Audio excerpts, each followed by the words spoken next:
Hi everybody, it's Susan. I'm here in my craft room today, and as you can see, you're staring at my craft mat, and we're here today so that I can do my demo on how to make the flap that goes on this mini album that I just completed. We're going to do just the flap, and I'm going to show you how I make those. Really simple.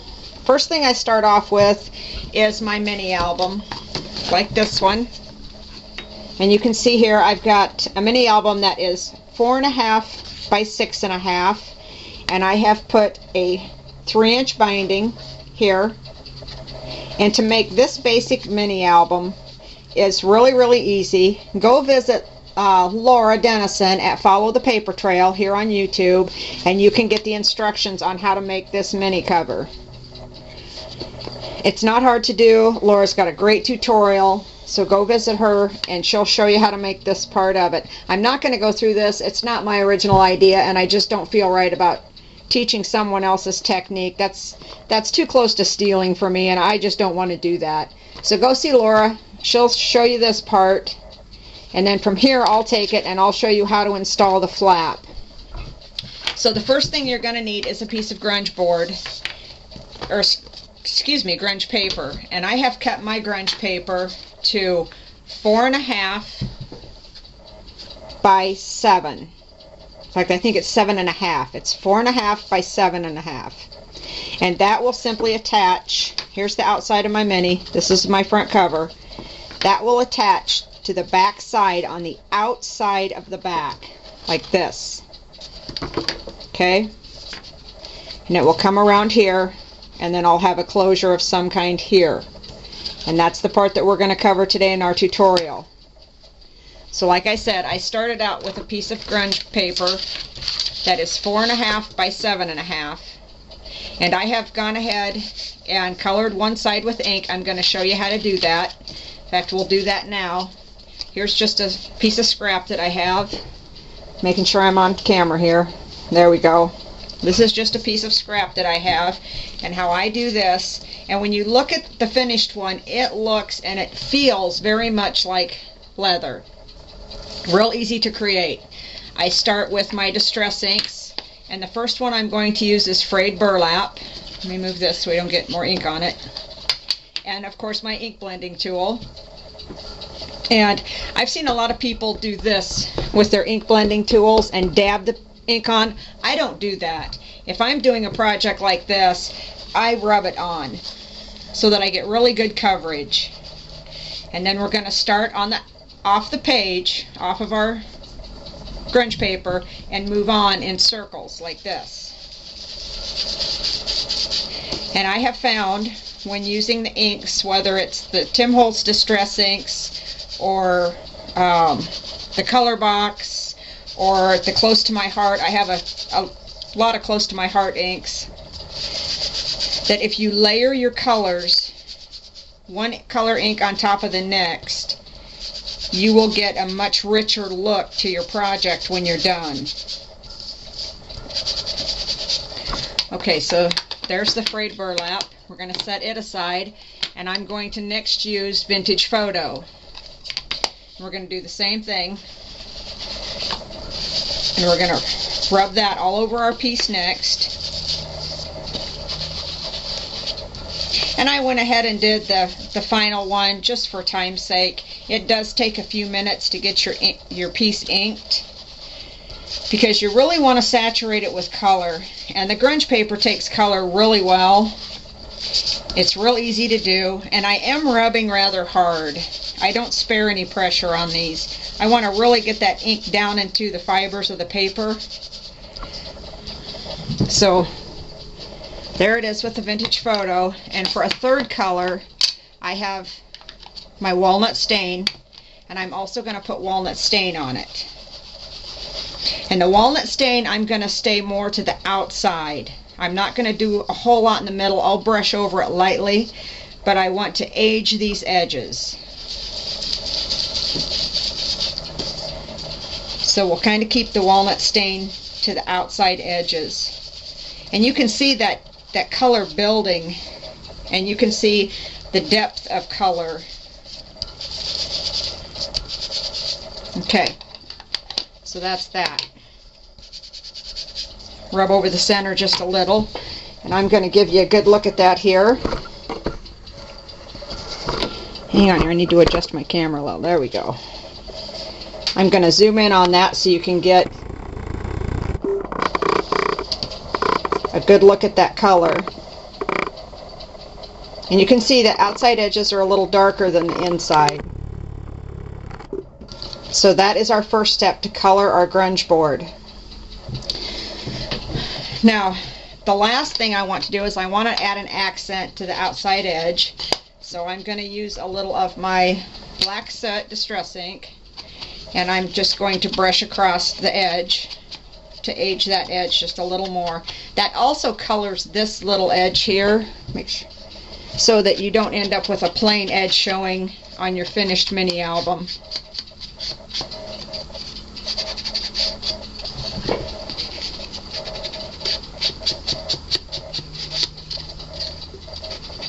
Okay, that will do it. Let's put a little more up here. Okay.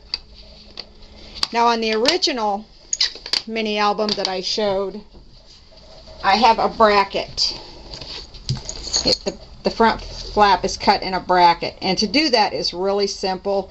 I don't have a die cutter, so I don't have any of the new Tim Holtz on the edge dies, so I just have to make my own. And what I do is I simply took a piece of scrap cardstock that is 4.5 inches wide, and it doesn't matter how long it is because you're only going to use this front edge. And I took just a regular pen, and I'm going to draw a template of the shape I want. I'm going to zoom in here a little, and I'm going to do my best to stay on. There we go. Trying to stay on film so that you don't miss it. And here's the folded corner here. So start there. Let's go in a little more. There you go. Start here with your point, and then it's just simply a curve down and back up.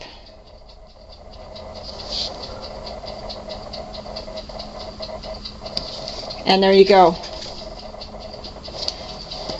Now, because we folded it in half, when we cut this out, both sides will match. Sorry about that. Let's go out a little.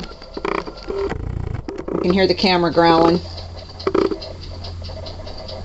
So then we're just going to take our scissors, cut along that line, and what you'll be left with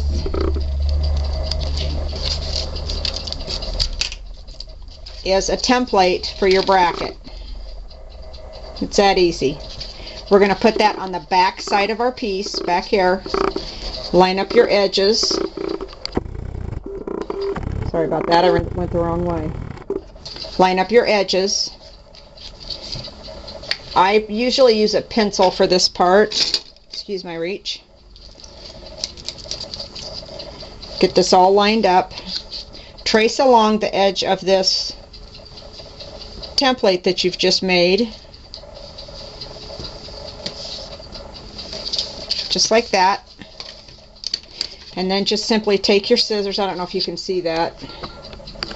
I think you can see it there.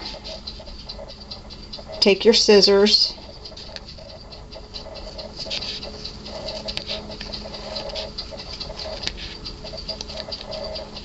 and just cut it out. And if you want a different shape, you can make any shape you'd like to have. That's the nice thing about this. And there you go. There is your bracket cut out, and then you would just take your black soot again and color up those edges like so, just like that. Get my stool out of the way so that again you don't have that bare edge. That's just one of those little details that will just set your minis apart from some of the other ones that you see. That's one of those simple little things that make all the difference in the end. And there is your finished piece. Now on the mini we're working on today, I chose to just round the corners. instead of doing the bracket like this one. I just chose to have the round corners. I just did a mini with the bracket end. I wanted to do something different. Okay, now we're going to take our mini cover. This is my front, therefore this is my back. So you're going to lay it with your back cover facing up like this. And you can see on this one I've covered the inside with paper. And I have left an 1.5 inches that is bare. That's just ink on there from where I inked this edge. And this is what will attach to this. And it will actually attach, like I said, to the outside of the back cover, like this. And that will line up with that piece of paper right there. So this will be the inside of our flap when we're finished. The brown leather looking piece will be the outside. Okay? And what I use to put these on is I use the Terrifically Tacky tape. I really, I like this stuff. I've been using it for a while. I don't know if there's other brands out there that are comparable, because this is really all I've ever used. If you have a favorite adhesive, my only caution would be to make sure that it's really, really strong. I don't use my ATG gun even, because that adhesive is great, but I don't know that it's enough that will hold this long term. And this is what I started out using, and I'm pretty sure this is what I bought it, because that's what Laura recommended. Laura Dennison over at Follow the Paper Trail, where I learned how to put these covers on minis. Okay, and you want to stick that down good, obviously. Let me see if I can peel this off out of here and stay on camera at the same time. These tutorials are still a little tough for me. I do teach classes and workshops, but it's a little different to teach someone something when they're right in front of you, where it's more interactive, than to do it and only have the actual camera to talk to. It's really kind of a challenge, and my hat's off to these ladies that do it all the time and are really good at it, because it's a lot more difficult than it seems. And of course this won't come off for me now that I'm trying to hurry.